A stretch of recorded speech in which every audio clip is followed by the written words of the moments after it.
Why does Chelsea keep getting red card? Because at this moment, if Chelsea continue to get red cards, UEFA might start dragging Chelsea. And when I mean dragging Chelsea, they may start punishing Chelsea with heavy fine due to lack of discipline. Now the question is, who is going to be the next Chelsea player that will receive the next red card? Because as it stands now, Chelsea have collected 5 red cards just the beginning of this season alone. But come to think of it, most times, I think the ref are biased against Chelsea. Normally, Chelsea play aggressive football, which is man-to-man marking. We have been doing it since last season, but it looks like the world is against Chelsea at the moment. Because just take a look at yesterday's game. Nottingham Forest players were brutally tackling Chelsea, and none of them could receive a yellow card in the first half. But nevertheless, Chelsea secured 3 points. But there are some issues I would like to address concerning Chelsea's squad at this moment. So make sure to stay tuned. Now, one thing I want to address is that in the first half, Chelsea were totally poor. Nottingham Forest were not creating chances. We were the one creating chances for Nottingham Forest to score, just because there was no midfield. Now, here is a fact we need to accept. If not for the changes yesterday, Chelsea would have drawn or lose to Nottingham Forest because they were really playing us ball. In fact, they were not playing us anything yesterday. We were the one giving them chances to cause damage to our half. And I'm glad that Enzo Maresca is finally getting wiser in every match, because Enzo Maresca that I know before don't usually make early substitutes. The Enzo Maresca that I know before normally makes his substitute 70 to 80 minutes. The Enzo Maresca that I know before don't usually put strikers in the second half when the game is not going to the plan. He normally puts midfielders or defenders. That is what Enzo Maresca normally does. But I'm very happy that he is changing. He is learning from his mistakes. Now, one of the main things I want to address in my video is about Garnacho. Now, when we are calling names like Jamie Gittins, Esteva Williams, and Terry George, Alejandro Garnacho is below those players. Now, hear me out. Now, these are the reasons why I say that Alejandro Garnacho is below those players. It's because Garnacho is not a 1v1 player. And that is why I say that Chelsea signing Garnacho is actually a big mistake. Because as it stands now, Chelsea don't rate their academy players. Because if they rate their academy players, they will decide to sell players like Terry George just because Garnacho is coming in. In fact, if Chelsea rates their academy player, they would have signed Garnacho at the first place, because Terry George is better than Garnacho in the left wing. Now just take a look at yesterday's match. Garnacho didn't play a bad game. No, don't think it otherwise. Garnacho played a very good game, but he cannot play beyond what he can't do. Garnacho doesn't have the strength to drag with defenders. Garnacho doesn't have the speed, and he can't dribble, which is 1v1 abilities. Garnacho doesn't have that. What Garnacho does best is when the defense is free, when there is no serious defender marking Garnacho, he can play very good football. But if the defense is tight, there's nothing Garnacho can do. That is one of the reasons why Garnacho could perform very well against Benfica in the Champions League. It's because Benfica defense was not holding Garnacho enough. But when Jamie Gittins comes in, you can see the difference. Despite the fact that they didn't feed Jamie Gittins much yesterday, but you can clearly see the difference between Garnacho and Jamie Gittins. That is why 1v1 players are one of the most important players in the squad in any football team. Because one thing I love about 1v1 players is that they don't run away from defenders. You can never see a 1v1 player run away from defenders. No. This is why players like Esteva Williams, Jamie Gittins, even Terry George, they like that 1v1 duel. Once they are with the ball, they would like to go back to move forward with the ball. That is why 1v1 player normally lost possession a lot, especially players like Jamie Gittins. That is why when I see a lot of Chelsea fans complain that Jamie Gittins is a flop, I'll just laugh, because those people don't have football knowledge. If in fact they understand football with sentiments. If a player comes in and scores 3 goals, that is when they will rate the player as the best player. That is why at the beginning, they were rating that the Lap is not better than Joao Pedro. They were saying that Joao Pedro is a better striker than the Lap. It's because they use sentiment to watch football. I'm saying this, give Jamie Gittins time. What Jamie Gittins needs right now at Chelsea, he needs to build his confidence. He needs more game time. And I'm telling you, in the future, in the coming season, or in coming matches, Jamie Gittins will be one of our secret weapons in that left wing, not even Garnacho.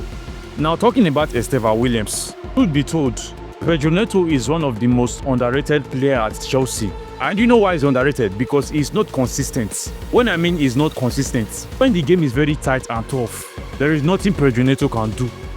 I don't hate Pedro Neto. I'm just telling you the facts and qualities about Neto at this moment. If a proper defender can mark Pedro Neto, which is man-to-man marking, can match Pedro Neto's speed, then there is nothing Pedro Neto can do in that match. But if Estevan Williams is on that right wing, you can see a different vibe. You can see how smoothly Estevan Williams go and drive in that right wing. It's because he is a 1v1 player and he doesn't run away from defenders. In fact, he goes towards defenders and actually cancel them out of the way. That is what Estevan Williams is known for.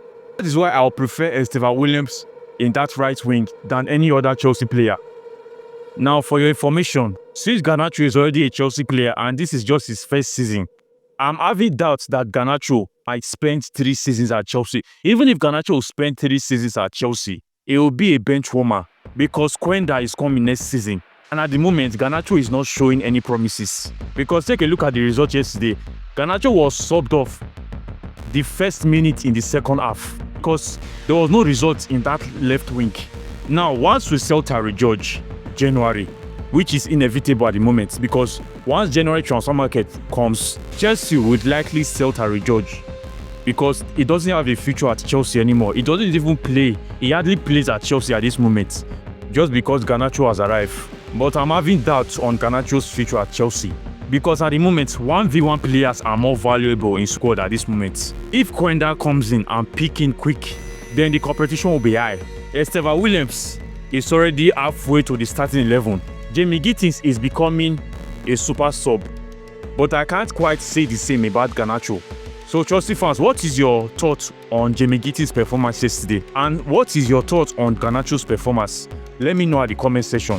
Now, the next thing I want to address is that why does Enzo Maresca have low faith or low belief in most of our new signings? There is one ridiculous statement that Enzo Maresca made. He stated that the reason why he is benching Josh Archipong is because Tosi is ahead of him. And to be sincere, the only thing that Tosi is ahead of Josh Archipong at this moment is Tosi's age. Because currently now Tosi is the oldest player in Chelsea. But beside his age, I don't see anything that Tosi brings good to the defense. Because Tosi can't defend properly. He is not a better defender than Josh Archipong. He can't even tackle properly. You can see when the ball passed Josh Archipong head yesterday in the defense. When Awonoyi is with the ball is already in Awonoyi's front. But Josh Archipong still use his IQ to knock the ball out of his front. But if it's Tosi, then that would be a goal or a bounce for Nottingham Forest. That is why we need Josh Archipong more in that back than Tosi. Now here is the fact, if we start Tosi against Ajax on Wednesday in the Champions League, then Chelsea is going to concede in that first half.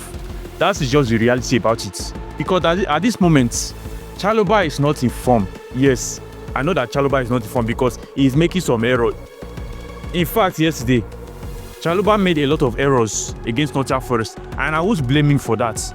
And I can never say anything bad about Chalobah's performance because there was a time when Levi Colwill was fully fit for Chelsea, but we were still struggling defensively, which was last season. But when Chalobah comes in, the defense was totally okay.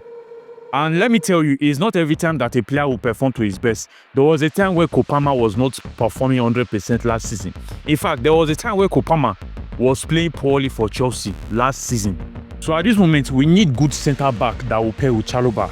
In fact, at this moment, I rate Joreato more than Tosi because Joreato is still very young. He still have a long way to go. He is a quality defender, and what Joreato needs at this moment is a lot of game time to build his confidence. That's why Tosi should remain on the bench. Then players like Josh Archipong and Ato should build their confidence more on the pitch. In fact, I would love to see Joreato face Ajax on Wednesday. So Chelsea fans, what is your thoughts on Josh Archipong's performance yesterday? And do you think that he needs more game time, or do you rate Tosi more than Josh Archipong? Let me know at the comment section. Now, the next thing I want to address is that Chelsea should sell players that are currently in the squad. When I mean useless players, players that cannot play 5 straight matches without sustaining an injury. 5 matches is too much. Player that cannot play 2 matches without getting an injury. Player like Wesley Fofana, Badiashile. I know that those two defenders are good at the moment. They are our best defenders. But if they are not fit to play for Chelsea, then they should be sold. Because Fofana is one of the highest earners at Chelsea. And Badiashile should still be sold. And we should go for reliable centre backs.